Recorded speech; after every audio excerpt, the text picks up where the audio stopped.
오늘 하나님께서 우리에게 주시는 말씀은 빌립보서 2장 5절부터 8절 말씀입니다. 빌립보서 2장 5절에서 8절 말씀 한마음 한 목소리로 함께 읽겠습니다. 같이 읽겠습니다. 너희 안에 이 마음을 품으라. 곧 그리스도 예수의 마음이니 그는 근본 하나님의 본체시나 하나님과 동등됨을 취할 것으로 여기지 아니하시고 오히려 자기를 비워 종의 형체를 가지사 사람들과 같이 되셨고 사람의 모양으로 나타나사 자기를 낮추시고 죽기까지 복종하셨으니 곧 십자가에 죽으심이라. 아멘. 우리는 요단강을 여행하고 있습니다. 이곳에서 우리는 예수님과 세례 요한의 그 모범을 배우며 하나님의 기쁨으로 살아가는 삶의 모습을 배우고 있습니다.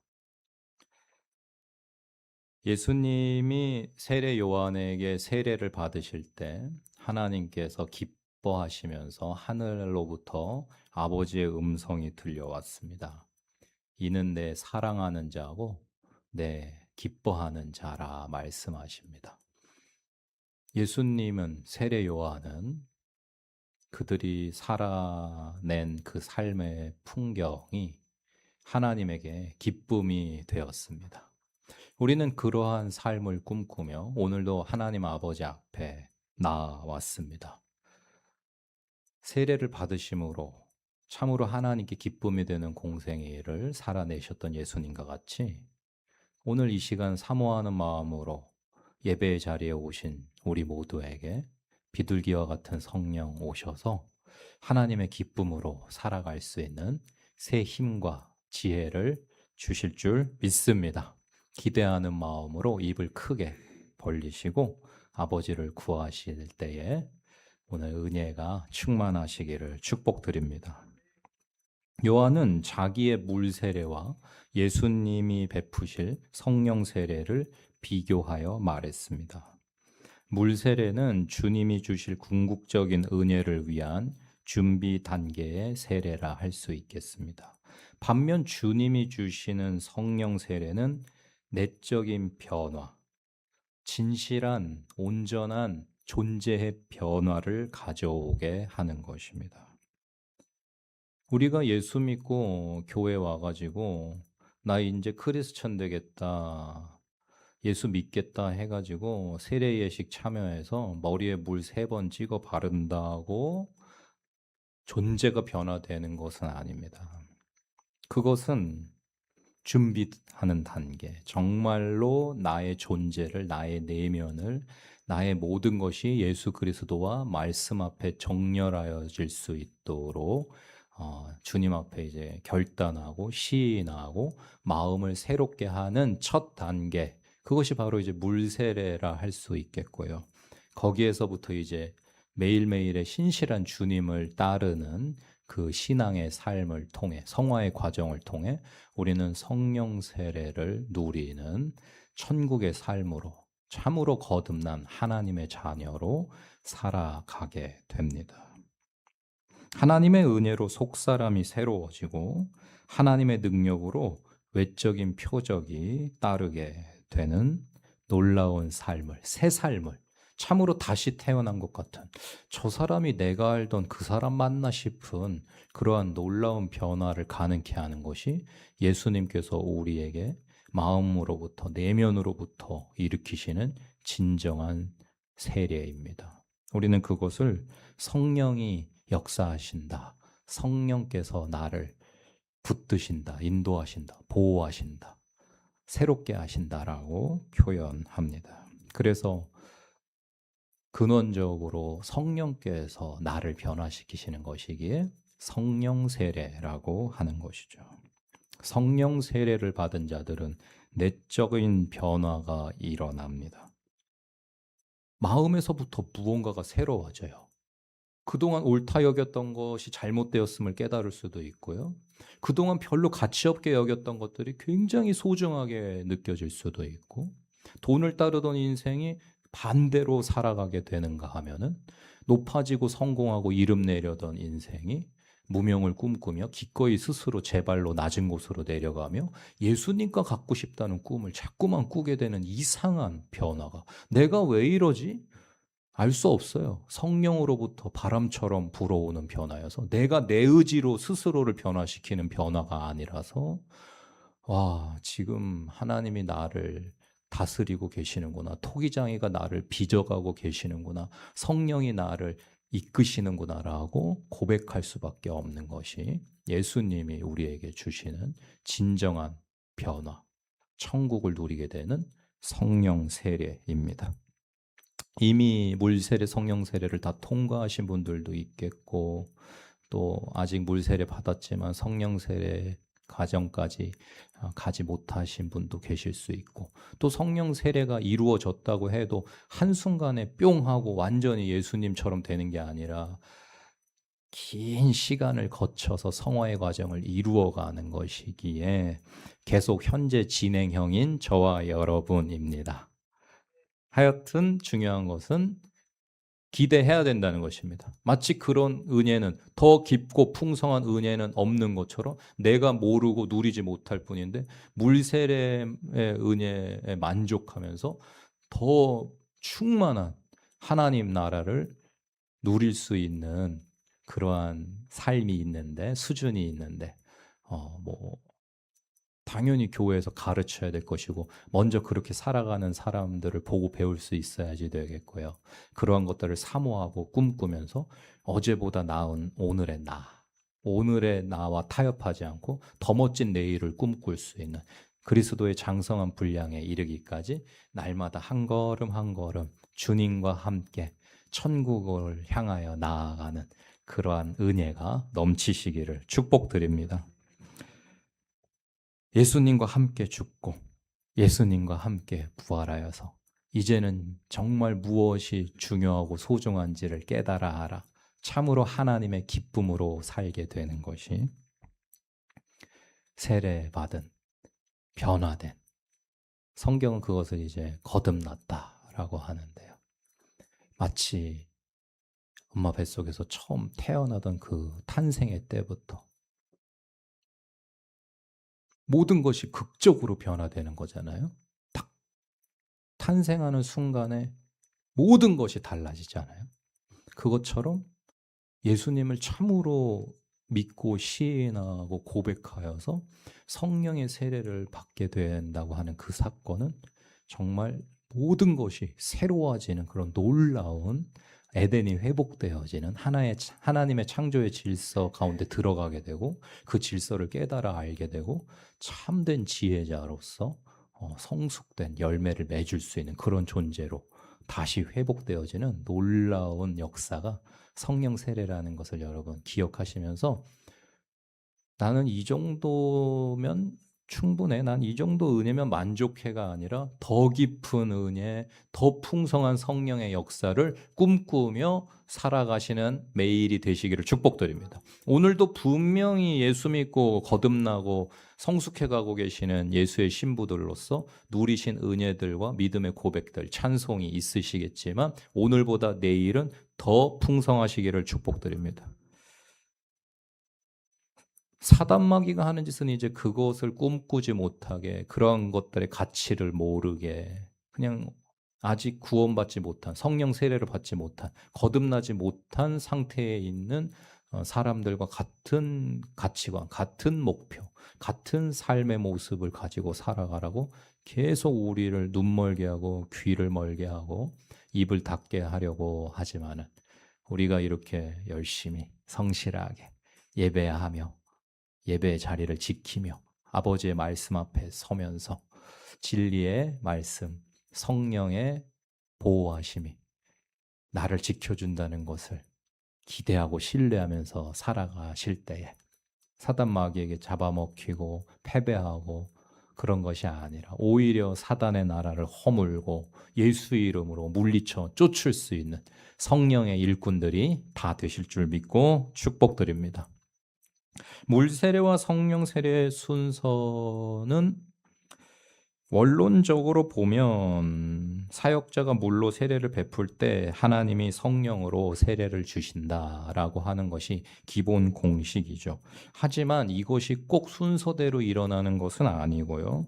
어떤 그냥 성령의 뜻에 따라서 하나님의 뜻에 따라 어떤 때는 동시에 일어나기도 하고 어떤 때는 시차가 발생하기도 하고 예, 전적으로 하나님이 하늘로부터 사랑하는 자에게 값없이 주시는 은혜의 선물이기 때문에 선물을 뭐 이렇게 달라 저렇게 달라 조를 수 있는 게 선물이 아니고 언제 달라 뭐 포장을 해서 달라 뭐 돈으로 달라 뭐 그럴 수 있는 게 아니기 때문에 선물이란 건 주는 사람의 의지로 주는 사람이 주고 싶은 대로 주는 것이 선물이므로 우리는 하나님 아버지께서 내게 가장 좋은 최고의 선물을 주실 것이란 기대감을 가지고 있기만 하다면은 하나님께서 뭐 세례 사건을 뭐 동시에 주시든 뭐 시차를 두고 주시든 어떤 방법으로 나에게 주시든 아니 저애는 뭐 예수 믿자마자 막 열매를 막 맺고 막 성령의 전신갑주를 막 취하고 막 방언이 터지고 막 전도의 열매가 주렁주렁 맺히고 물세례와 성령 세례가 동시에 일어나면서 막 내면의 변화가 일어나고 잘못된 습관들을 끊고 그런 모습이 나타나는데 왜 나는 안 그런가 하실 필요 없이 각 사람에게 필요한 대로 하나님께서 가장 좋은 방법으로 가장 좋은 길로 인도해 주실 것을 신뢰하시면서 그저 우리가 할 일은 다른 사람과 비교할 것도 아니고요. 하나님을 온전히 신뢰하는 마음으로 늘 주님을 기뻐하며 아버지께로 나아오는 은혜만 있으시다면 하나님께서 우리를 가장 나보다 나를 더 잘 아시는 좋으신 하나님께서 최고의 길로 인도해 주실 것을 믿으십시오. 네. 또 때로는 드물기는 하지만 반대로 진행되는 경우도 있어요. 성령 세례를 먼저 받고 나중에 물 세례를 받는 경우도 있습니다. 사도행전 10장을 보면 고넬료 가족이 베드로의 설교를 듣고 성령 세례를 먼저 받아버렸어요. 그 모습을 본 베드로가 이 사람들이 우리와 같이 성령을 받았으니 누가 능히 물로 세례 베품을 금하겠냐? 그러면서 성령 세례를 먼저 받은 사람들한테 나중에 물 세례를 베푸는 모습도 나옵니다. 이와 같이 하나님께서는 하나님의 뜻을 따라서 하나님의 뜻을 이루시려고 꼭 똑같은 방법으로 역사하시는 게 아니고 꼭 정해진 원리 원칙대로 순서대로가 아니라 하나님이 옳다 하시면 옳은 겁니다. 하나님이 어떤 사람한테는 이렇게 은혜를 주시고 저 사람한테는 저렇게 은혜를 주시고 나와는 다른 은사를 누군가에게 주실 수도 있고 또 다른 사람들이 누리지 못한 어떤 깨달음을 나에게 허락하실 수도 있다는 것을 여러분 인정하시면서 중요한 믿음의 고백.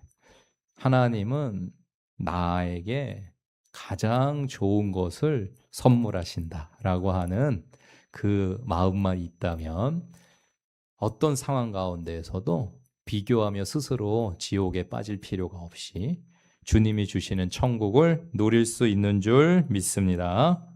세례 요한의 사역이 절정에 달할 즈음에 예수님이 갈릴리로부터 요단에 이르셨어요. 요단강은 헬몬 산에서부터 발원하여서 갈릴리 호수를 통과하고 사해까지 흘러내리는 강을 요단강이라고 말합니다. 그래서 우리나라와 같이 남북으로 긴 이스라엘의 지형을 볼 때에 북에서 남으로 이렇게 쭉 흘러내리는 강이 요단강이 되겠습니다.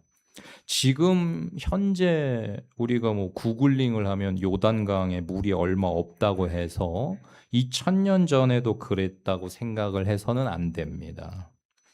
당시 예수님 시대에는 물이 꽤 많았던 것으로 보여져요. 지금은 갈릴리 호수 아래에 댐을 막아가지고 수량이 적어진 까닭도 있고 그동안 많은 변천을 거쳐서 현재의 모습과 같이 되었지만 현재 뭐 고고학자들이나 이렇게 답사를 하고 볼 때 요단 계곡은 깊이와 폭이 대단히 넓습니다. 성경 시대 우기에는 요단강의 물길이 대단했을 것입니다. 여리고 근처 요르단과 이스라엘의 접경을 이루는 요단강, 카스르엘 야후드라고 하는데요. 이곳이 왜 유명하냐면 예수님이 세례 받으신 곳으로 알려져 있기 때문입니다. 이 카스르엘 야후드는 요르단에서도 접근이 가능하고요. 이스라엘에서도 접근이 가능한 그런 지역입니다. 하나님의 아들 예수님이 인간인 세례 요한에게 세례를 받으러 오실 때 세례 요한은 깜짝 놀랐습니다. 안 된다고 하며 도리어 자신이 예수님께 세례를 받기를 청하였지만 놀랍게도 예수님은 하나님의 뜻을 이루고자 하는 것이니 나에게 세례를 베풀라고 하십니다. 본래 세례라는 것은 더 높은 자가 더 낮은 자에게 베풀 수 있는 것입니다. 낮은 자가 높은 자에게 베푸는 것은 말이 안 되는 거예요. 그런 장면을 여러분 보신 적이 없으실 것입니다. 이 세상은 더 강한 자가 더 약한 자에게 무언가를 내려줄 수가 있는 그런 구조를 가진 세상이죠. 마땅히 더 높은 자이신 예수님이 세례 요한에게 세례를 베푸셔야지 맞는데 하나님께서는 참으로 특별한 계획을 세우셨습니다. 더 높은 자가 더 낮은 자에게 세례를 받는다고 하는 기이한 장면을 연출하셔서 하나님께서는 하나님 나라가 어떠한 곳인지를 우리에게 배우라고 하십니다. 왜 높으신 예수님이 낮은 자인 요한에게 세례를 받으시려고 하셨는가? 성경 보시면서 한 번쯤 다 궁금하셨던 적들이 있으실 거예요. 날이 많이 더워서 그런지 실내가 좀 더운데 온도 좀 조금 더 내려주시면 좋겠네요.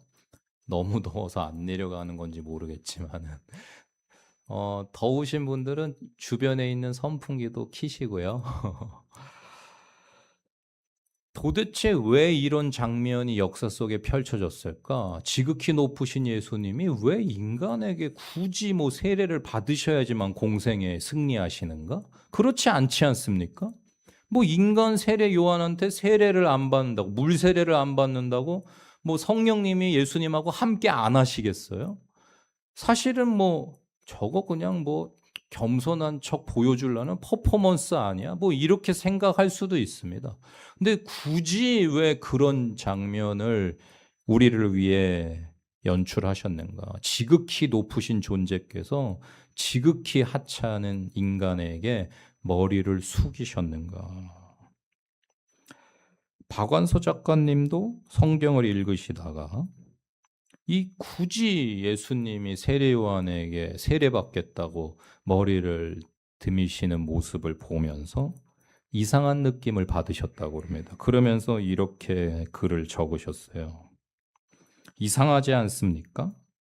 요한이 그분은 나보다 훌륭한 분이어서 나는 그분의 신발을 들고 다닐 자격조차 없는 사람이다라고 말할 정도의 예수라면 요한이 세례를 주는 것을 보고 내가 있는데 네가 무슨 자격으로 감히 세례를 베푸느냐고 크게 꾸짖든지 죄 없는 내가 여기 이렇게 시퍼렇게 살아있는데 니까짓게 감히 회개하라고 사람들한테 외치고 죄를 고백하도록 하다니 저런 건방지고 고약한 자는 내가 세례를 주어 콧대를 꺾어놔야겠다고 자신을 드러낼 만한데 그리하지 않는 게 참으로 이상했습니다. 이상할 밖에요.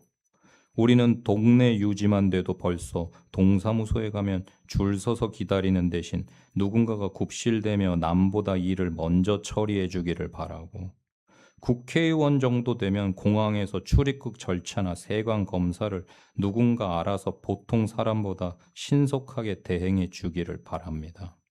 우리는 누구나 티를 내기 위해 남이 알아주는 것을 즐기기 위해 성공을 꿈꾼다 해도 과언이 아닙니다. 하나님의 아들쯤 되는데도 티를 안 낸다는 건 말도 안 됩니다. 그러니 왜 이러셨는가 할 때에 이제야 알겠습니다. 어떤 계층의 사람과도 입장을 바꿀 수 있는 능력이야말로 하나님의 아들만이 할 수 있는 일이란 것을 깨닫습니다. 왜 그리하셨는가? 박완서 작가는 이렇게 깨달으셨다는 거예요.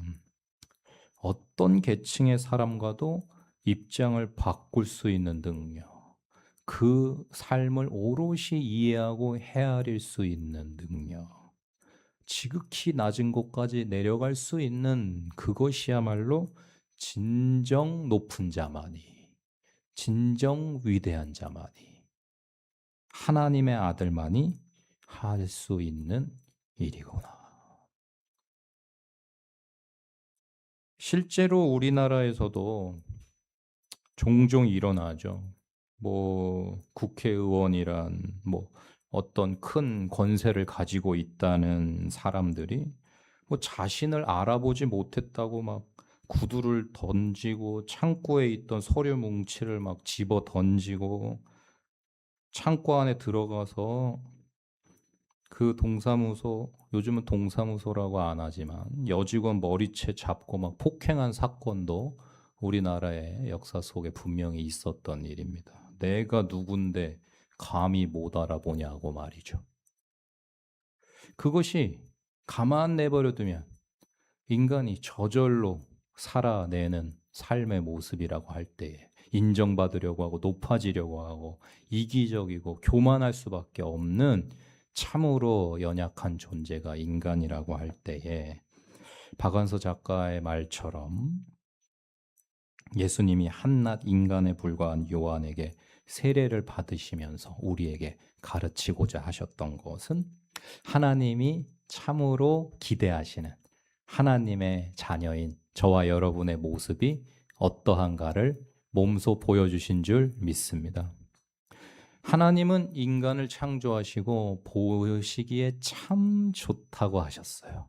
그 모습은 스스로를 높이고 인정받으려고 하고 성공하고 높아지고 난 다음에는 자기보다 밑이라고 생각되는 사람들을 거침없이 짓밟고 무시하며 내가 누군데 라는 모습으로 살아가는 모습은 아닐 것입니다.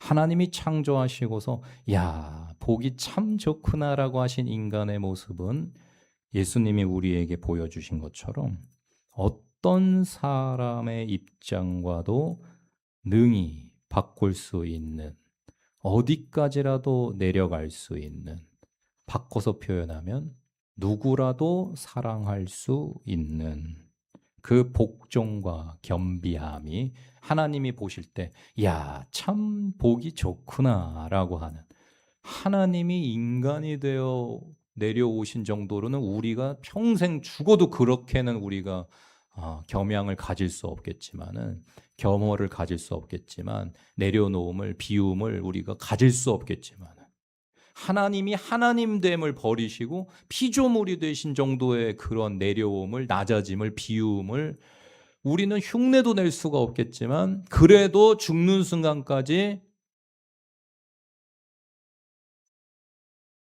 별을 노래하는 마음으로 작은 것들 하나에도 마음을 쓰면서 주어진 길을 걸어가 보겠다고 하는 그 모습이 저와 여러분에게 포기함이 없이 늘 함께 하시기를 축복드립니다. 오늘 우리가 읽은 본문에서 바울 사도는 자신이 깨달은 예수님을 이렇게 표현했습니다. 그러면서 우리에게도 그 마음을 품으라 합니다. 다시 오늘 본문 말씀 빌립보서 2장 5절에서 8절 말씀을 같이 읽어보겠습니다. 너희 안에 이 마음을 품으라.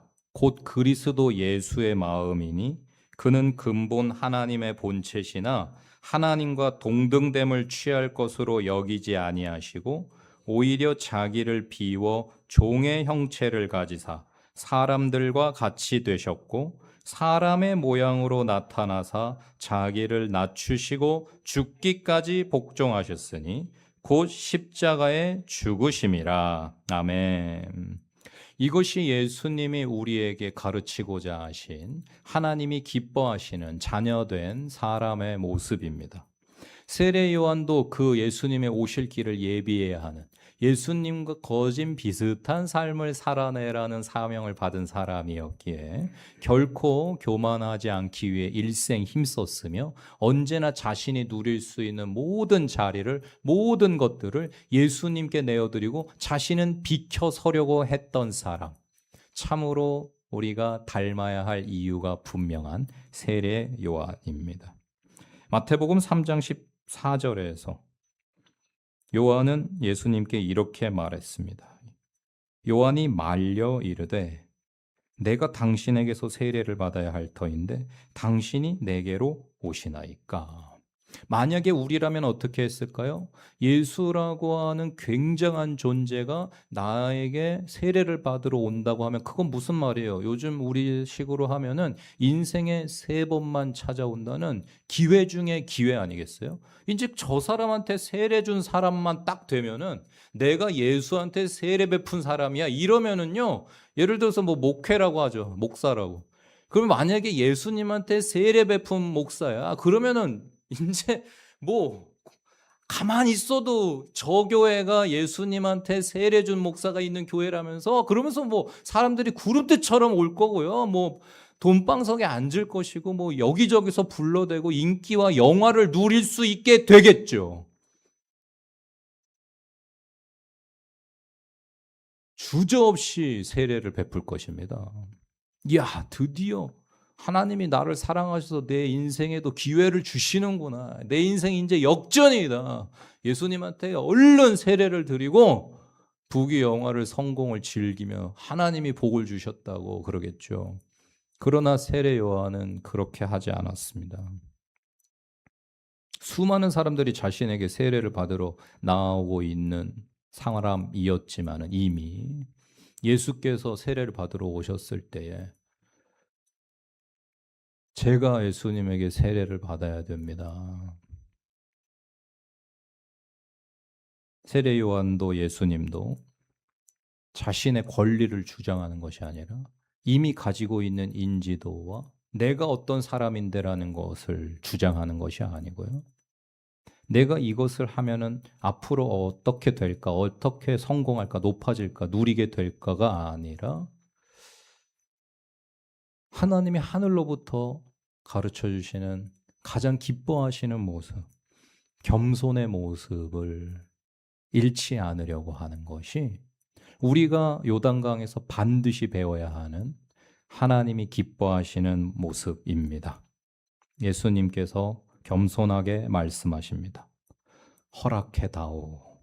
우리가 이와 같이 하여 모든 의를 이루는 것이 합당하단다. 예수님이 세례 요한에게 말씀하십니다. 야, 우리가 이걸 해서 모든 의를 이루자. 무슨 말입니까? 모든 의라는 것은 하나님의 뜻을 말하는 것입니다. 예수님이 오신 이유는 딱 하나입니다. 하나님 뜻 이루어 드리려고 인간이 되어서 오신 것입니다. 세례 요한도 늘 마음속에 소원은 하나입니다. 하나님이 나를 창조하신 대로 예수님 오실 길을 예비하고 예수님을 드러내고 예수님을 자랑하고 나는 그냥 슥 후퇴하고 은퇴하고 사라지면 된다. 하나님 뜻을 이루어야 되니까 세례다오 하시는 그 예수님의 겸손 앞에 세례 요한이 집니다. 예, 알겠습니다 하고서 세례 요한의 사양보다 강했던 그 예수님의 설득대로 하나님의 목적을 위해 예수님께 감히 세례를 베풀어요. 하나님의 뜻을 위해서 서로가 겸손을 경쟁하며 함께 협력하고 협조하는 이 모습이야말로 하나님이 가장 기뻐하시는 천국의 풍경인 줄 믿습니다. 그 장면을 보시고 하나님이 얼마나 기쁘셨던지, 이는 내 사랑하는 자요 내 기뻐하는 아들이다. 예수님에게 하신 말씀이지만 세례 요한에게도 동일하신 줄 믿습니다. 저와 여러분도 예수님처럼 세례 요한처럼 산다면 동일하게 말씀해 주십니다. 너는 내 사랑하는 아들이다, 딸이다. 너는 내가 기뻐하는 자야. 말씀해 주시는 그 음성을 들을 수 있도록 오늘도 겸손을 사모하시며 누구와 자리를 바꾸라 하셔도 제가 거기까지 내려가겠습니다. 순종으로 열매 맺을 수 있는 멋진 예수님의 사람들 다 되시기를 축복드립니다. 기도하겠습니다.